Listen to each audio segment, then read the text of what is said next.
Assalamualaikum warahmatullahi wabarakatuh. Selamat siang, salam sejahtera bagi kita semua. Yang saya hormati Bapak Ali Fikri selaku dosen pengampu mata kuliah Manajemen Operasi pada siang hari ini dan teman-teman yang berbahagia. Kami dari kelompok 2 akan mempresentasikan hasil dari diskusi kami tentang manajemen persediaan. Apa sih yang dimaksud dengan manajemen persediaan? Bagaimana model-modelnya, lalu jenis-jenisnya, dan apakah manajemen persediaan itu penting untuk sebuah perusahaan? Itu akan kita bahas nanti di sesi pembahasan. Seperti kata pepatah, tak kenal maka tak sayang, maka perkenalkan saya Cici Nilamsari. Saya Riani Kusnita. Saya Fira Nur Asa Isnaini. Saya Fatia Dinda Silalahi. Saya Fadia Nisita Devi. Saya Anissa Kurnia Ningrum. Saya Gina Fadila Hartono. Saya Cuan Azhar Edi Maniar. Saya Firindi Filza Mazaya.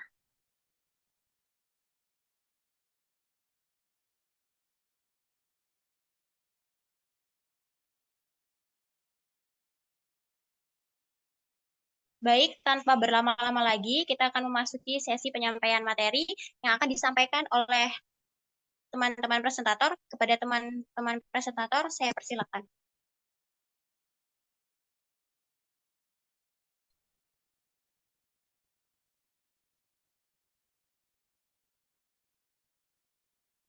Di sini ada pentingnya persediaan. Manajemen persediaan yang baik sangatlah penting bagi perusahaan. Sebuah perusahaan dapat mengurangi biaya dengan mengurangi persediaan dan produksi dapat berhenti sehingga menyebabkan pelanggan merasa tidak puas ketika suatu barang tidak tersedia. Tujuan manajemen persediaan adalah menentukan keseimbangan antara investasi persediaan dan pelayanan pelanggan. Next. Selanjutnya di sini ada fungsi-fungsi persediaan. Yang pertama, memberikan pilihan barang agar dapat memenuhi permintaan pelanggan yang diantisipasi dan memisahkan perusahaan dari fluktuasi permintaan. Yang kedua, memisahkan beberapa tahapan dari proses produksi. Yang ketiga, mengambil keuntungan dari potongan jumlah karena pembelian dalam jumlah besar dapat menurunkan biaya pengiriman barang.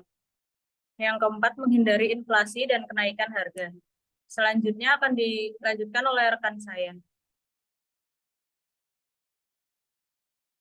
Jenis-jenis persediaan. 1. Persediaan bahan mentah.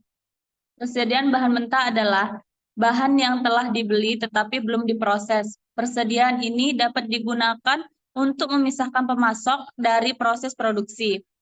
2. Persediaan pemelihara, perbaikan atau operasi. Persediaan pemelihara, perbaikan atau operasi adalah perbaikan atau pemeliharaan yang dibutuhkan untuk menjaga agar mesin dan proses tetap produktif. 3. Persediaan barang dalam proses. Persediaan barang dalam proses adalah bahan mentah yang telah melewati beberapa proses perubahan tetapi belum selesai.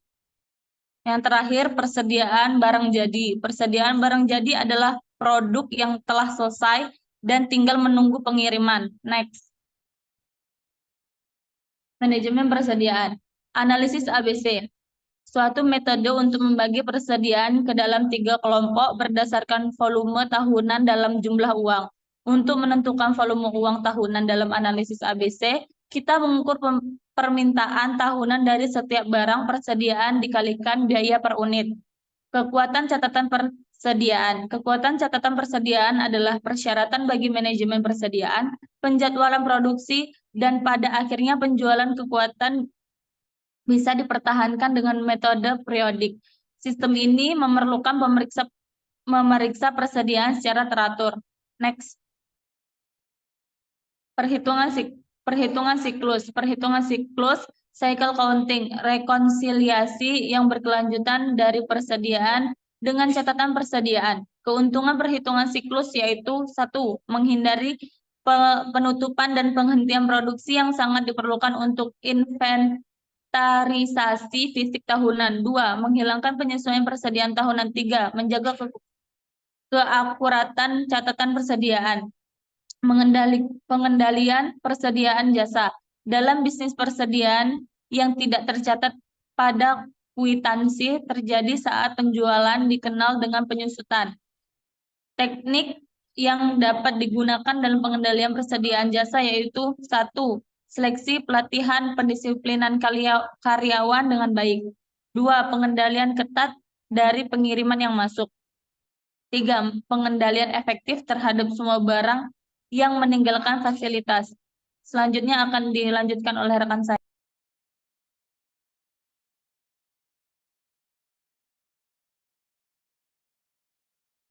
Selanjutnya ada model-model persediaan. Sekarang kita melihat berbagai model persediaan dan biaya yang terkait dengan persediaan, yaitu ada permintaan independen versus permintaan dependen, ada juga biaya penyimpanan atau holding cost, pemesanan atau ordering cost, dan pemasangan atau setup cost. Next.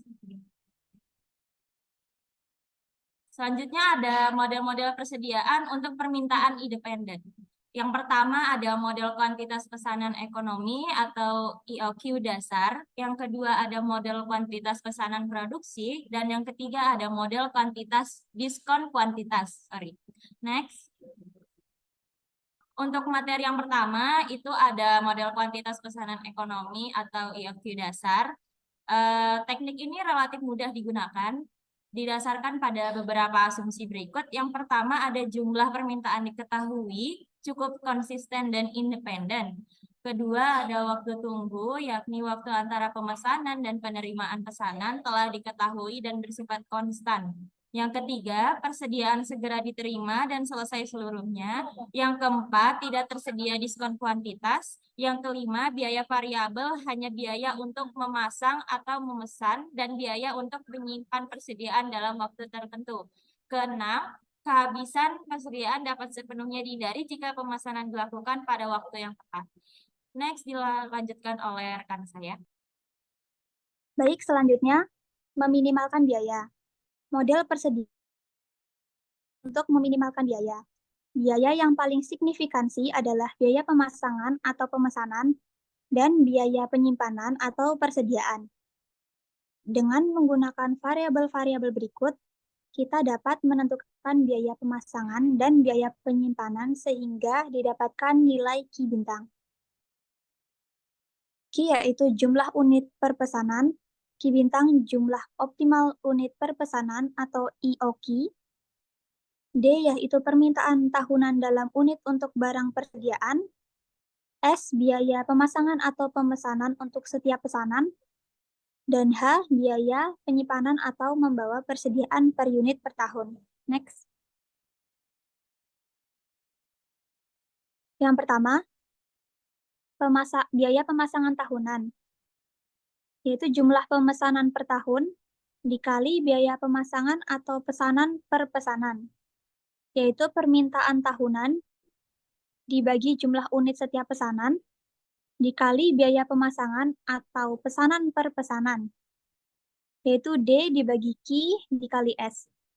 Yang kedua, biaya penyimpanan tahunan, yaitu rata-rata tingkat persediaan dikali biaya penyimpanan per unit per tahun, yaitu kuantitas dibagi 2, dikali biaya penyimpanan per unit per tahun, yaitu D dibagi 2 dikali H. Yang ketiga, kuantitas pesanan optimal ditentukan ketika biaya pemasangan atau pesanan tahunan sama dengan biaya penyimpanan tahunan, yaitu D dibagi Q dikali S, sama dengan D dibagi 2 dikali H. Yang keempat, untuk mencari nilai Q, kali silang persamaan dan pisahkan Q di sebelah kiri tanda sama dengan 2ds sama dengan Q kuadrat dikali H, Q kuadrat sama dengan 2ds dibagi H, I sama dengan akar 2ds dibagi H. Kita juga dapat menentukan jumlah pemesanan yang diharapkan selama tahun N dan waktu antara diharapkan T berikut. Jumlah pesanan yang diharapkan N sama dengan permintaan dibagi kuantitas pesanan, yaitu D dibagi Q bintang. Waktu antara pesanan yang diharapkan, yaitu T, sama dengan jumlah hari kerja per tahun dibagi N. Seperti telah disebutkan sebelumnya, di bagian ini total biaya persediaan variabel tahunan adalah jumlah dari biaya pemasangan dan biaya penyimpanan. Total biaya tahunan yaitu biaya pemasangan atau pesanan ditambah biaya penyimpanan. Dengan menggunakan variabel untuk model tersebut, kita dapat menyatakan total biaya TC sama dengan D dibagi Q dikali S ditambah Q dibagi 2 dikali H. Selanjutnya akan dilanjutkan rekan saya. Selanjutnya adalah titik pemesanan ulang atau ROP. Model-model ini mengasumsikan yang pertama, perusahaan akan menempatkan pesanan ketika tingkat persediaan untuk barang tertentu mencapai 0. Yang kedua, perusahaan akan menerima barang yang dipesan secara langsung dengan rumus ROP sama dengan permintaan per hari dikali waktu tunggu untuk pesanan baru dalam hari atau D dikali L. Berikut adalah grafik dari titik pemesanan ulang atau ROP. Next.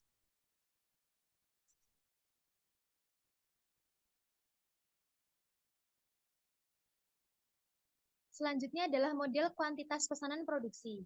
Model ini dapat digunakan dalam dua situasi. Yang pertama, saat persediaan mengalir atau menumpuk secara berkelanjutan selama suatu waktu setelah pesanan ditempatkan atau saat unit-unit dihasilkan dan dijual secara serempak. Dalam kondisi ini, kita memperhitungkan tingkat produksi harian atau aliran persediaan dan tingkat permintaan harian. Untuk gambar di samping, grafik tersebut menunjukkan tingkat persediaan sebagai fungsi waktu dan persediaan turun menjadi 0 antar pesanan. Untuk keterangannya yaitu Q sama dengan jumlah unit per pesanan, H sama dengan biaya penyimpanan per unit per tahun, P sama dengan tingkat produksi harian, D sama dengan tingkat permintaan harian atau tingkat penggunaan, T sama dengan lamanya produksi beroperasi per hari. Next.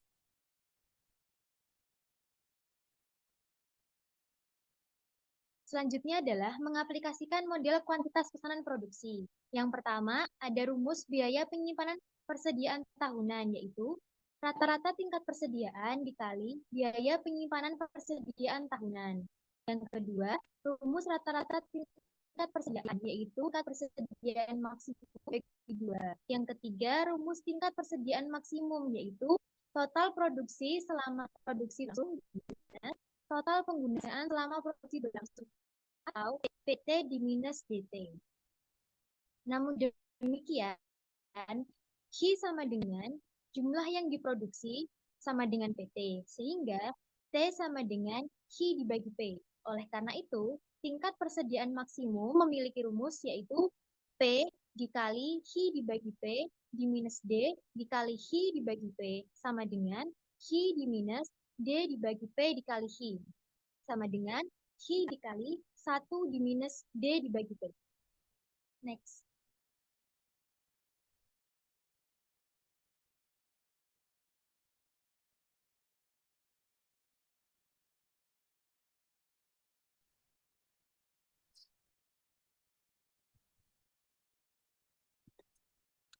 Selanjutnya ada biaya penyimpanan persediaan tahunan atau lebih sederhana biaya penyimpanan, yaitu tingkat persediaan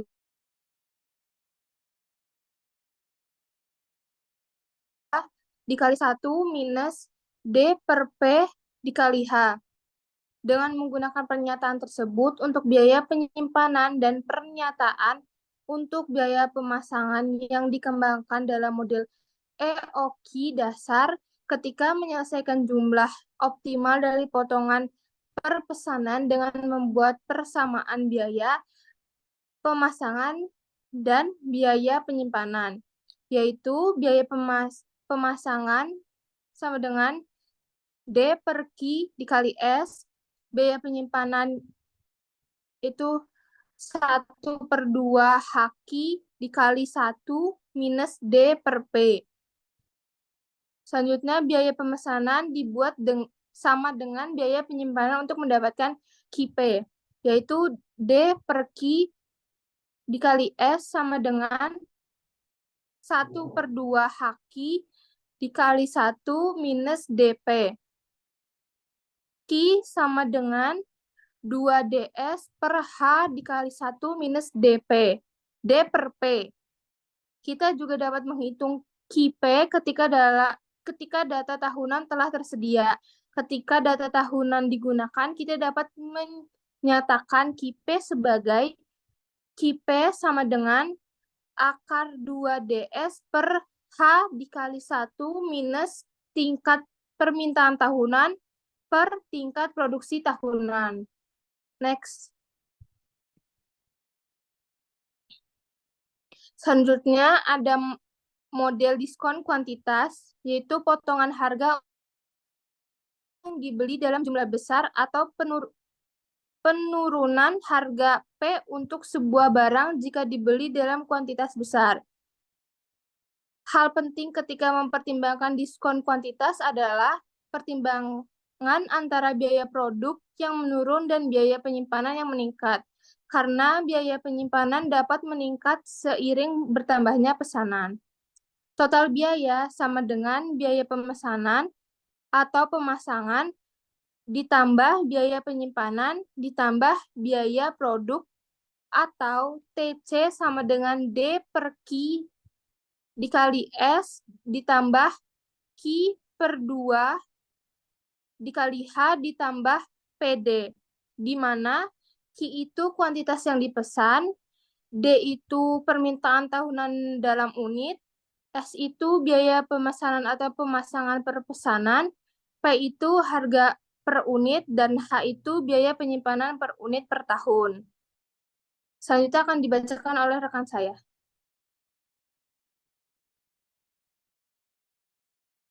Selanjutnya ada model-model probabilistik dan persediaan pengaman. Model-model persediaan berikutnya digunakan ketika permintaan produk tidak diketahui, tetapi dapat ditentukan menggunakan distribusi probabilitas.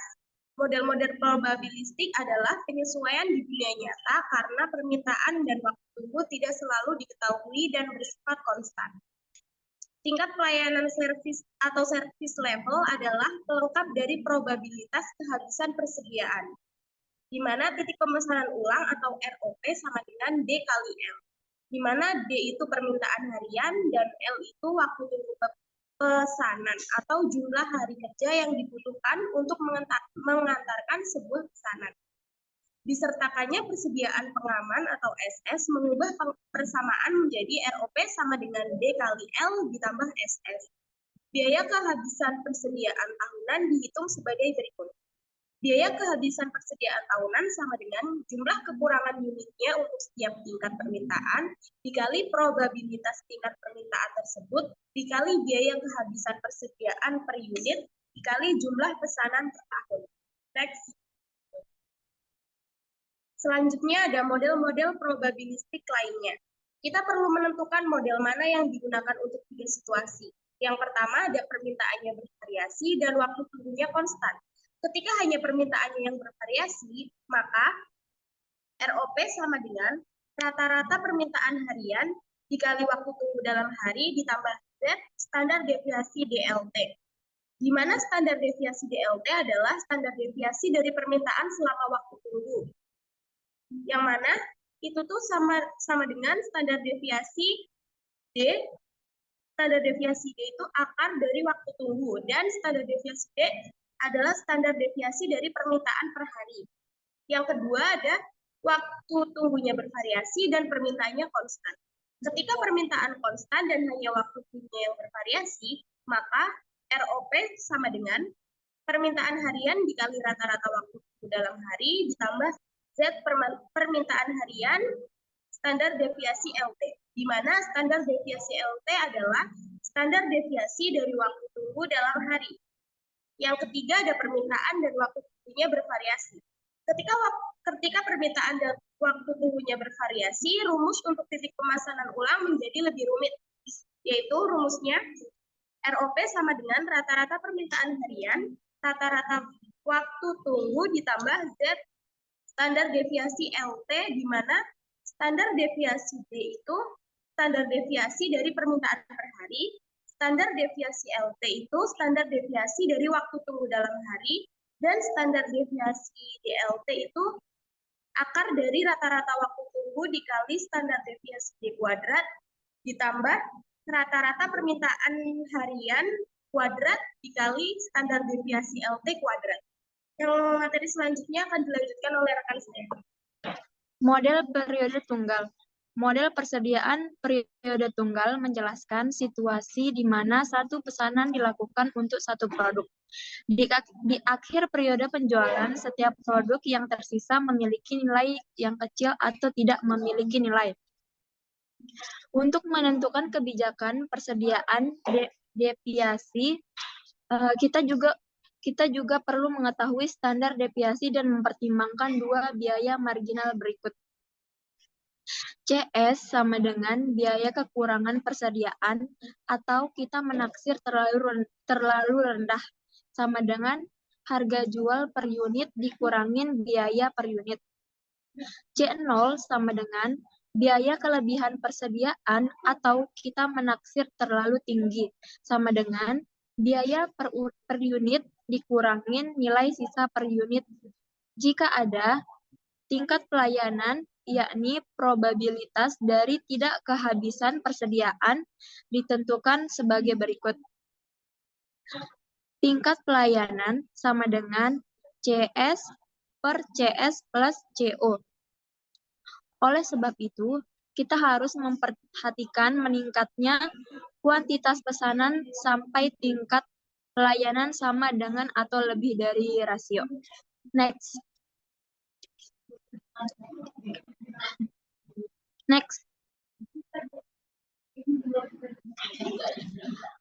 Sistem periode tetap P, artinya jumlah tetap yang sama ditambahkan pada persediaan setiap kali pesanan untuk suatu barang ditempatkan.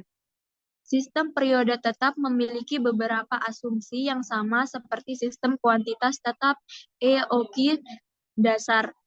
Yang pertama, biaya-biaya yang relevan hanya biaya pemesanan dan biaya penyimpanan. Yang kedua, waktu tunggu diketahui dan konstan. Yang ketiga, barang-barang bersifat saling independen. Pada gambar tersebut menjelaskan garis kemiringan yang menurun menyatakan tingkat persediaan di tangan. Namun, sekarang ketika waktu di antara pesanan P dilewati, kita melakukan pemesanan agar dapat meningkatkan persediaan sampai kuantitas sasaran T. Jumlah yang dipesan selama periode pertama mungkin Q1, periode kedua Q2, dan seterusnya. Nilai Q1 adalah selisih antara persediaan di tangan saat ini dan tingkat persediaan sasaran. Keuntungan dari sistem periode tetap adalah tidak diperlukan perhitungan fisik dari barang-barang persediaan setelah barang diambil. Perhitungannya hanya terjadi ketika peninjauan berikutnya telah tiba saatnya. Prosedur ini juga tidak merepotkan secara administratif. Baik, penyampaian materi sudah selesai. Untuk pertanyaan silakan tulis di kolom komentar dan akan dijawab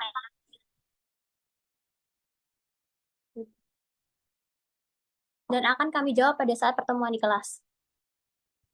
Sekian dari kami. Mohon maaf apabila ada kata-kata yang kurang baik atau tidak bagus.